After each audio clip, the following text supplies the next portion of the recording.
નમસ્કાર વિદ્યાર્થી મિત્રો, અહીંયા તમે ફોટોમાં જોઈ રહ્યા છો કે હાથી છે અને શિકાર માટેની બધી તૈયારીઓ હોય એવું આપણે જોઈ રહ્યા છીએ.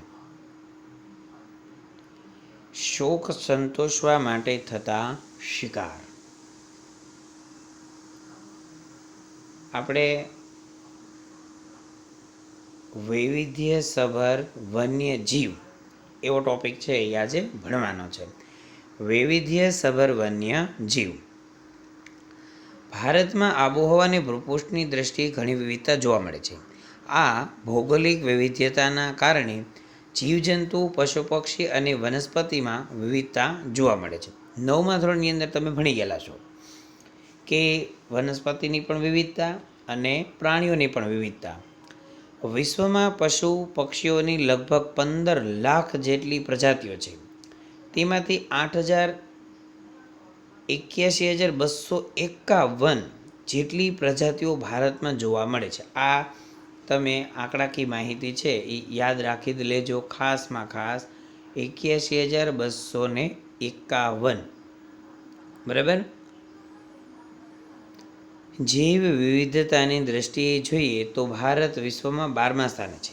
ભારતમાં એશિયા, યુરોપ અને આફ્રિકાના ત્રણેય પ્રકારના વન્યજીવો જોવા મળે છે. આફ્રિકાના ઝરખ, ચિકારા, યુરોપીય વરુ, જંગલી બકરીઓ, કાશ્મીરી મૃગ, દક્ષિણ પૂર્વ એશિયાના હાથી, ગિબન વાંદરાની એક જાત છે વગેરે જોવા મળે છે.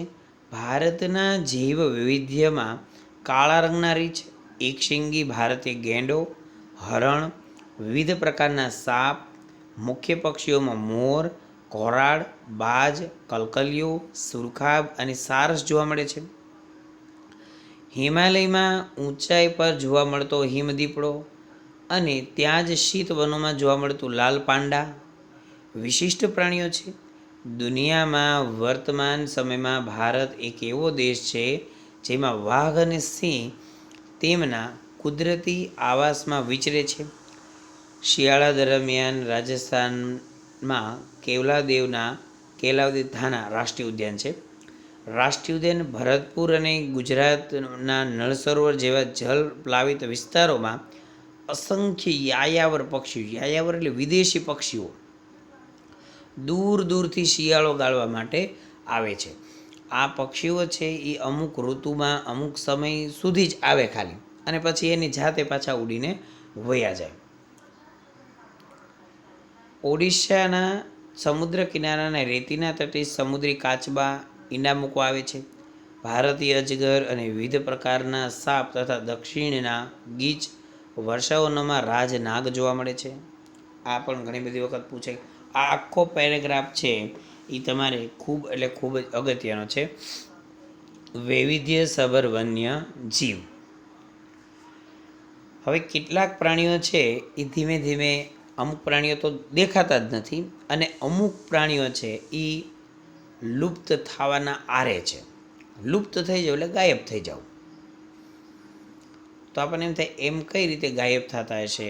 તો અમુક જંગલો કપાવાના પ્રદૂષણને કારણે આવા બધા ઘણા બધા વાતાવરણની અંદર ફેરફાર થાય એમાં આ પ્રાણીઓ રહી ન શકે. તો એટલા માટે પ્રાણીઓની જાતિ છે ધીમે ધીમે ધીમે ધીમે કરતી નાશ પામતી જાય. તો એવી લુપ્ત થતું વન્ય જીવન, લુપ્ત થતું વન્યજીવન. આજે વિશ્વના અસંખ્ય વન્યજીવો વિનાશ થવાના આરે ઊભેલા છે. ગત સદીની શરૂઆતમાં વાઘ સમગ્ર ભારતમાં જોવા મળતા હતા. તે સમયગાળામાં ગુજરાતમાં ઈડર, અંબાજી, પંચમહાલ, ડાંગના જંગલોમાં વાઘ જોવા મળતા હતા. આજે ગુજરાતના જંગલોમાંથી વાઘ સંપૂર્ણપણે નષ્ટ થયા છે. ભારતના જંગલમાંથી ચિત્તો નષ્ટ થઈ ચૂકે છે. એટલે કે આ બધા પ્રાણીઓ તો જોવા જ નથી મળતા. અમુક અમુક પ્રાણીઓ છે એ આપણે અત્યારે જોવા મળે છે, પણ નજીકના ભવિષ્યમાં આ પ્રાણીઓ પર જોવા નહીં મળે. અગાઉ ભારતના જંગલમાં સહજ જોવા મળતી અનેક પક્ષીઓની જાતિઓ હવે ભાગ્યે જ નજરે પડે છે. ગીધ, ગુલાબી ગરદનવાળી બતક, સારસ, ઘુવડ વગેરે ભવિષ્યમાં લુપ્ત થવાની તૈયારીમાં છે. જો આ પક્ષીઓને ધ્યાન રાખવામાં નહીં આવે તો ભવિષ્યમાં આ પક્ષીઓ છે એ જોવા નહીં મળે, ખાલી ફોટોમાં જોવા મળશે. નદીના મીઠા પાણીમાં જોવા મળતા ઘડિયાળ મગરની પ્રજાતિ છે. હાથમાં પહેરવાની ઘડિયાળની વાત નથી કરતા કે ટાઈમ જોવાની ઘડિયાળની વાત નથી. અને ગંગી ડોલ્ફિનના અસ્તિત્વ પર આજે ભારે સંકટ છે. ઓડિશા, ગુજરાત વગેરે રાજ્યોના સમુદ્ર કિનારે ઈંડા મૂકવા આવતા સમુદ્રી કાચબાની સંખ્યામાં પણ શું થયો છે? સતત ઘટાડો થઈ રહ્યો છે. એક સમયે ગુજરાતની નર્મદા, તાપી, મહી અને સાબરમતી સહિતની નદીઓમાં જોવા મળતી જળ બિલાડી તે ક્ષેત્રમાં લગભગ લુપ્ત થવાને આરે છે. આ સ્થિતિ અંગે આપણે ગંભીરતાથી વિચારવાનો સમય પાકી ગયો છે કે જો આપણે ગંભીરતાથી નહીં વિચારીએ તો એ સમય એવો દૂર નથી કે આ પ્રાણીઓ છે એ સહજતાથી આપણને જોવા મળશે ભવિષ્યમાં. વન્યજીવોના વિનાશના કારણો કયા કયા હોઈ શકે? તો કે જંગલ ક્ષેત્રમાં ઘાસભૂમિ અને ઝડપલાવિત વિસ્તારોમાં થતી માનવીય દખલગીરીથી વન્યજીવના પ્રાકૃતિક આવાસો જોખમાય છે. જો પ્રાણીઓ એની રીતે રહેતા હોય ને ત્યાં સુધી કોઈ પ્રોબ્લેમ જ નથી, પણ માણસની જેવી ઘૂસણખોરી ચાલુ થાય એટલે ત્યાં આગળ કાંઈકનું કાંઈક નવું નવું સર્જાય. ઘાસભૂમિ છે એમાં પશુઓને ચરવા માટે જાય તો પશુ એ ઘાસ ખાઈ જાય એટલે હરણ ને એ બધા જે તૃણાહારી પ્રાણીઓ છે એ ભૂખ્યા રહેશે. જંગલોનો વિનાશ પ્રાકૃતિક અસંતુલન માટે સૌથી વધારે કારણભૂત છે. તેની છેવટની અસર વન્યજીવનની સંખ્યામાં ઘટાડો કરે છે. વાળ, ખાલ, હાડકાં, શિંગડા, નખ મેળવવા કે શોખથી થતા શિકાર પણ જવાબદાર છે. જો વાળ લેવામાં પ્રાણીઓના વાળ માટે, ખાલ એટલે ચામડું, હાડકાં, શિંગડા, નખ આ બધી વસ્તુઓ છે એ લેવા માટે કે કોઈ માણસોને શોખ હોય તો એ શોખ માટે જે શિકાર પ્રવૃત્તિ કરવામાં આવે તો એનાથી પણ પ્રાણીઓ છે શું થશે? નાશ પામશે. જોકે શોખ માટેનું શિકાર પ્રવૃત્તિ તો અત્યારે બિલકુલ બંધ છે. શોખ માટે શિકાર પ્રવૃત્તિ પર સંપૂર્ણ પ્રતિબંધ છે. પ્રાણીઓનો શિકાર કરવાનો જ નથી. જો શિકાર કરવામાં આવે તો એને દંડનીય ગુનો ગણવામાં આવે છે. મનુષ્યના લોભ લાલચથી કરાતું જંગલોનું અતિદોહન, સડકો, બહુહેતુક યોજનાનું નિર્માણ, ખનિજ ખનન, નવી વસાહતો કે શહેરોનું વિસ્તરણ, મનુષ્યના લોભ લાલચ કરાતું જંગલોનું અતિશય દોહન એટલે વધારે સળગાવે, કંઈક એને કોલસો પ્રાપ્ત કરે, કાં તો સડક બનાવવામાં આવે, બહુહેતુક યોજનાઓ બનાવવામાં આવે, કંઈકનું કંઈક નિર્માણ કરવામાં આવે, ખનિજોનું ખોદકામ કરવામાં આવે, નવી વસાહતો ઊભી કરવામાં આવે. નવી નવી સોસાયટીઓ બધી ક્યાં બને? શહેરમાં જગ્યા હોય કે નહીં, એટલે જંગલો કાપી ત્યાં સોસાયટીઓ થાય. વન્યજીવોને નિર્વાસિત કરે છે. ઘાસચારો, બળતણ કે પશુચારણ માટે જંગલો પર દબાણ વધી રહ્યું છે. જંગલોની આગ અનેક પ્રજાતિને ભરખી જાય છે. આ આગ જો બચ્ચા ઉછેરવાના કે ઈંડા સેવવાના ગાળામાં લાગે ત્યારે વન્ય પ્રાણીઓની સંખ્યા પર ઘણી મોટી નકારાત્મક અસર થાય છે. ઘાસચારો, બળતણ, પશુચરાણ પર જંગલ ઉપર દબાણ વધી રહ્યું છે. જંગલોમાં લાગતી આગ છે એ અનેક પ્રજાતિને શું કરે છે? ભરખી જાય છે. અને એ આગ જો બચ્ચા જન્મા હોય કે પક્ષીઓ ઈંડા મૂક્યા હોય એ સમય દરમિયાન લાગે તો સમજી લેવાનું કે કેટલી બધું એકસાથે નાશ થઈ ગયો. પોતાના કુદરતી નિવાસ નષ્ટ થવાથી બેઘર બની વન્ય ક્ષેત્રોમાંથી બહાર આવી ગયેલા પ્રાણીઓ માનવી સાથેની અથડામણોમાં ક્યારેક જીવ ગુમાવે છે. હવે એ લોકો ત્યાં આગળ બધું એનું નિવાસસ્થાન છે નષ્ટ થઈ ગયું એટલે શહેરો તરફ કે ગામડા તરફ આવી ચડશે અને ત્યાં આગળ કાંઈક ને કાંઈક કોકને મારશે કાં તો પોતે મરશે. ઘણી વખત ટ્રેનના પાટા ઉપર પ્રાણીઓ ઘણા બધા કપાઈ જતા હોય છે. વાહનો સાથે એક્સિડન્ટમાં પ્રાણીઓ છે એ મૃત્યુ પામતા હોય છે. પ્રાણી જ ઔષધિઓ કે સુગંધિત દ્રવ્ય મેળવવા કરાતો શિકાર તે પ્રજાતિને વિલુપ્તિના આરે લાવી દે છે. પ્રાણીજન્ય ઔષધિ હોય કે ભાઈ આ પ્રાણી છે તો એમાંથી આ ઔષધિ બને કે આવું સમથિંગ હોય કાંઈ સુગંધિત દ્રવ્યો પ્રાપ્ત કરવા માટે, પણ હવે શિકાર પ્રવૃત્તિ તો બિલકુલ બંધ છે. લાલ પાંડા આપણે ઉપર નામ આવ્યું છે. ભારતમાં પાંડા યાદ આવ્યું ક્યાં 14 જાન્યુઆરી, હા ઉત્તરાયણ પતંગ ચડાવવામાં લાલ પાંડા રીલ પવડાવો ને એ. ભારતમાં પૂર્વ હિમાલયના શીત વનોમાં જોવા મળે છે. તેનો ખોરાક વાંસની કૂપળો છે. વાંસ છે ઝીણા જે ઉગતા હોય ને વાંસ એ ખાઈ જાય. ઈંડા, નાના પક્ષીઓ, જંતુ વગેરે છે. તે દિવસ દરમિયાન ઓછું સક્રિય રહે છે. ભારત ઉપરાંત ચીન, નેપાળ, ભૂતાન, મ્યાનમાર તેની વસ્તી છે.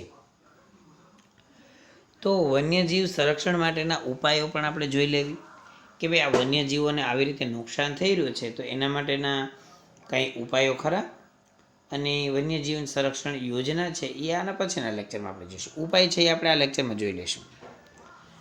જંગલો માટે આપણે દૃષ્ટિકોણ અને માનસિકતા બદલાવવાની જરૂર છે.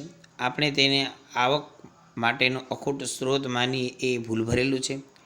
તેનું સંરક્ષણ થવું જોઈએ, તો જ વન્યજીવો માટેના કુદરતી આશ્રયસ્થાનો બચશે.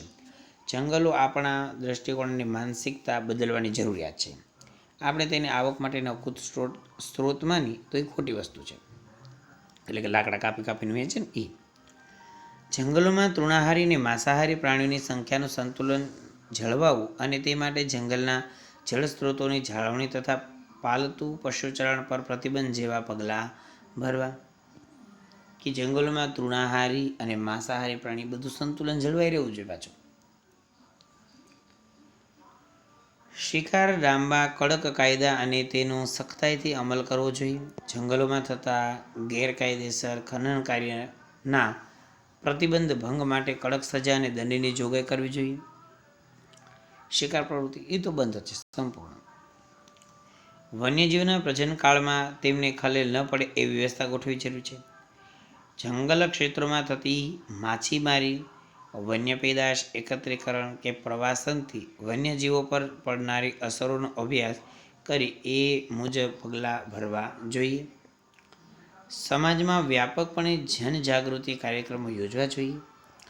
જવાબદાર નાગરિક જૂથોએ વન્યજીવ સંરક્ષણ કાર્ય માટે તંત્ર જો શિથિલ હોય તો તેના પર દબાણ ઊભું કરી આ કામગીરીની પ્રાથમિકતા આપવી જોઈએ. એટલે કે સંસ્થાઓએ પણ આની અંદર આગળ વધવું જોઈએ કે જેથી કરીને સરકારનું ધ્યાન છે એ ક્ષેત્રમાં અપાવી શકે. જળચર ગંગે ડોલ્ફિન, નદીઓની ડોલ્ફિન કહેવામાં આવે છે. ગંગે રિવર ડોલ્ફિન. ભારતની ગંગા બ્રહ્મપુત્રાના નદીમાં જોવા મળતી ગંગે ડોલ્ફિન મીઠા પાણીની પ્રજાતિ છે. તે સામાન્ય રીતે ઊંડા અને શાંત વહેણવાળા નદી પ્રવાહના ક્ષેત્રોમાં વસે છે. દુનિયાના અત્યંત ગીચ વસ્તી ધરાવતા પ્રદેશોમાંથી વહેતી ગંગા નદીમાં જોવા મળે છે. નદીમાં છોડવામાં આવતું ગંદુ પાણી, નિર્વનીકરણથી થતું કાંપનું પુરાણ, મત્સ્ય ઉદ્યોગ, નદીમાં થતું વહાણવટું, ઔદ્યોગિક કચરો વગેરેને કારણે તેના અસ્તિત્વ સામે ખતરો ઊભો થયો છે. ભારતમાં ગંગા બ્રહ્મપુત્રા સિવાય ચંબલ નદીમાં તેની અત્યંત અલ્પ વસ્તી બચી છે. તે વારંવાર શ્વાસ લેવા સપાટી પર આવી સુ અવાજ કરતી હોવાથી સ્થાનિક તેને સોસ, સુસુ કે સુઈસ એવા નામે પણ ઓળખે છે. આપણા પાડોશી દેશ બાંગ્લાદેશ અને નેપાળની દેશો છે. નેપાળની નદીઓમાં પણ તે વસે છે. હાલમાં ગંગા ડોલ્ફિન અસ્તિત્વ માટે ખતરો ઊભો થયો છે. હાલમાં ગંગે ડોલ્ફિન માટે પણ ખતરો જ છે. એટલે આ બધા પ્રાણીઓ છે એનું રક્ષણ ખૂબ જ જરૂરી છે. એટલે વન્યજીવન સંરક્ષણ યોજના છે એ આપણે પાર્ટ 3ની અંદર જોઈશું, અને પાર્ટ છે એ આપણે ત્યારે પૂરો કરશું. બરાબર. તો આજનો આપણો લેક્ચર છે અહીંયા પૂરો કરશું. Okay, thank you.